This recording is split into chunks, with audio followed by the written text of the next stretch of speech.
अस्सलाम वालेकुम भाईजान, क्या हाल है? ठीक ठाक हो? तभी से ठीक है। मैं मुनीर तो तुसा बैठे पे यूट्यूब चैनल मैलसी शुगल मेला। अज अस तुहानू इत्थों मैलसी तू सैफन का सफ़र और सैफन की सैर कराईसू और तुहानू उत्थे मच्छी बड़ी मशहूर है भाई।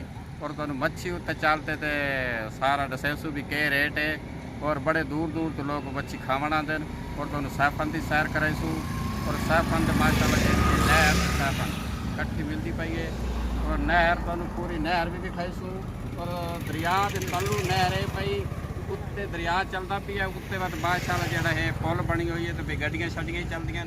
अज तुहानू पूरी जिहड़ा सैफन दी सारी नहर तुहानू सैर कराइने तो तुहानू चल विखाईने रहो साडे नाल।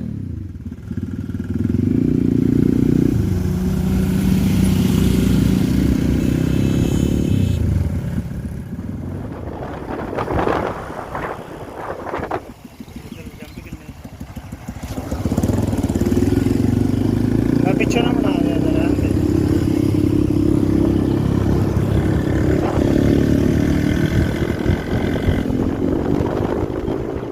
ये भाईजान एक कॉलोनी है पई, ये 2 नंबर मशहूर है पई। और इस तो अगू जड़ा है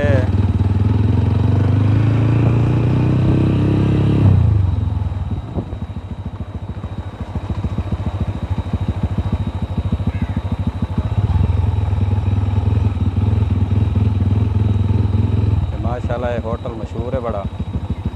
ये होटल की बड़ी तारीफ है, इतने लोग बड़े बड़े दूर दूर जड़ा है। वैसे आबादी है रिहायश है लेकिन इतने थोड़ा पार्क है पिया, लोग सैर करन आते हैं इतने।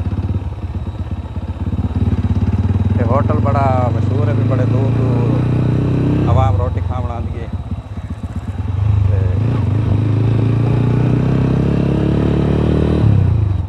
भाईजान हुण सफ़र जड़ा है पिया साडा मैलसी तू सैफन का शुरू हो गया है। ये सीधा रस्ता इत्थों मैलसी तू सैफन कैंप और हासलपुर तो ये तुहानू तोड़ उत्थे चलते सैफन ते तो तुहानू चल सैफन भी खाईने है और तुहानू उत्थे मच्छी भी खाईने है, तुहानू दरिया भी खाईने है। तो आओ साडे नाल शुरू हो गई है, तुहानू हुण विखाईने है जिवें जिवें सफ़र है पिया नाल नाल सैफन ते पहुँच आए हैं। ये सैफन का जिहड़ा ओला सिरा है पिया, ये असां इत्थे पहुँचण वाले हैं। इत्थों नहर शुरू होंदी पई है, नहर जित्थों तलू दाखिल होंदी पई है, तुहानू नहर ही विखाईने हैं। तुहानू इहदा पूरा जिहड़ा है सारा सफ़र है नाल विखाईने हैं और तुहानू पूरी सैफन की सैर कराईने हैं। और तुहानू जिहड़ा है इत्थों दी मकसद है सारा पार्क है पिया, झूले हैं पे, कश्ती है पई, तुहानू इत्थों दे कश्ती दे बाहर ते झूटे खाने हैं वो भी तुहानू विखाईने हैं। और इत्थों दा बहुत अच्छा माहौल है और इत्थों दे बहुत दूर दूर लोग इत्थे सिर्फ सैर वास्ते आते हैं और मच्छी खावन आते हैं। इत्थे भी होर कोई ऐसी ज़बरदस्त जगह है भाई, माशाल्लाह तुहानू भी दावत है, तुस आसो और इत्थे वेखसो और खुश हो सो। और अच्छा मौसम है पिया, अच्छी बहुत अच्छी जगह है भाई, सोहनी जगह है भाई।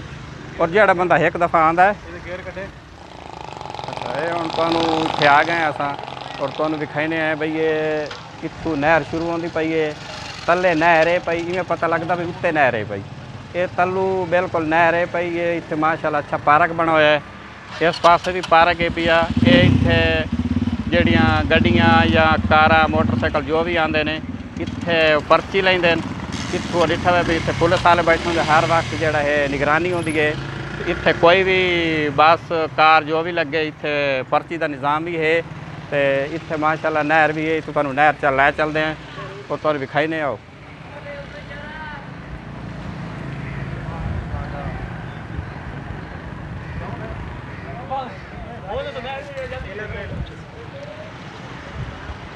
अस्सलाम वालेकुम, क्या हाल है भाईजान? ठीक ठाक हो? तभी से ठीक है। कित्थों आए हुए ये जी? मैलसी चो आए हुए तो उत्थे मैलसी तो माशाल्लाह सही अच्छी होंदा कारोबार, उत्थे सही विकदा। तुस इत्थे इतना सफ़र करते इत्थे आए? अच्छा, इत्थे के जरा टूर फिरन आए भी, चलो टूर फेरी आसू तो पुराना काम है, कोई साहब के पैसे लेने होंगे आ गया नवा हो गया, पुराने आ गए नवा सौदा दे दिता। अच्छा, तो किवें रेंदे पावे केला? ये केला जी 50 रुपए का। अच्छा, तो अंगूर के पाए? अंगूर 30 रुपए पाओ। तो चोण रोजी सोजी बन वेंदी बच वेंदी? शुक्र अल्लाह, तो सारा खर्चा खुर्चा कटते अल्लाह का करम रोजी बन वेंदी? शुक्र है। चलो तुहाडी वीडियो बनती पई है तो यूट्यूब तो वेख ला, हाथ हला दो।